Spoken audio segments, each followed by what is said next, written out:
নমস্কার, ঘরে বাইরে অপর্ণায় তোমাদের সবাইকে স্বাগত জানাই। আজকে আমার রেসিপি ভেজ মাঞ্চুরিয়ান। এটা তৈরির জন্য প্রথমে আমি সমস্ত সবজিগুলো একদম মিহি করে কুচিয়ে নিয়েছি। বাঁধাকপি, গাজর, ক্যাপসিকাম, বিনস, পেঁয়াজ আর কিছুটা কাঁচা লঙ্কা কুচোনো। দিয়ে দিলাম পরিমাণ মতো নুন আর 1 চামচ গোলমরিচ গুঁড়ো। এর মধ্যে দেব 2 টেবিল চামচ ময়দা আর দিয়ে দিলাম 3 টেবিল চামচ কর্নফ্লাওয়ার।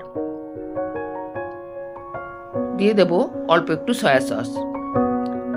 এটা মিশিয়ে নিয়ে ভালো করে আমি এটা মেখে নেব। মাখা হয়ে গেছে, এখন গোল গোল করে বলের মতো আমি তৈরি করে নিলাম। সমস্ত বলগুলো তৈরি করা হয়ে গেছে। কড়াতে আমি রিফাইন অয়েল গরম করে এই তৈরি করে রাখা বলগুলো ভেজে নেব।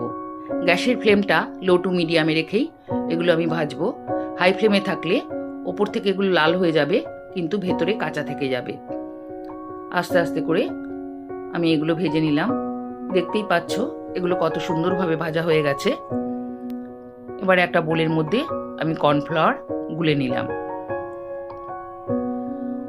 অন্য একটা বোলে আমি নিয়ে নিলাম chilli sauce, tomato ketchup, soya sauce, red chilli sauce আর দিয়ে দেব অল্প একটু ভিনিগার।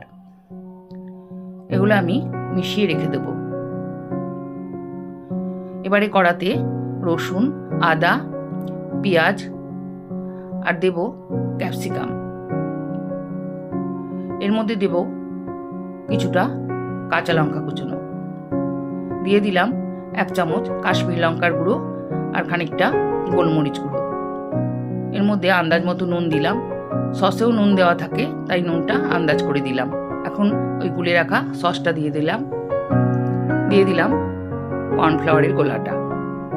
এর মধ্যে আমি দিয়ে দেব কিছুটা জল। এখন আমি এটা মিশিয়ে নিয়ে কিছুক্ষণ আমি ফুটিয়ে নেব। গ্রেভিটা ঘন হয়ে গেছে। এখন আমি এই বলগুলো এর মধ্যে দিয়ে দিলাম। এগুলো মিশিয়ে নিয়ে গ্রেভির সাথে কিছুক্ষণ আমি রান্না করে নেব। এটা তৈরি হয়ে গেছে। ওপর থেকে আমি দিয়ে দেব কিছুটা স্প্রিং অনিয়ন। এবারে আমি এটা সার্ভ করে দেব।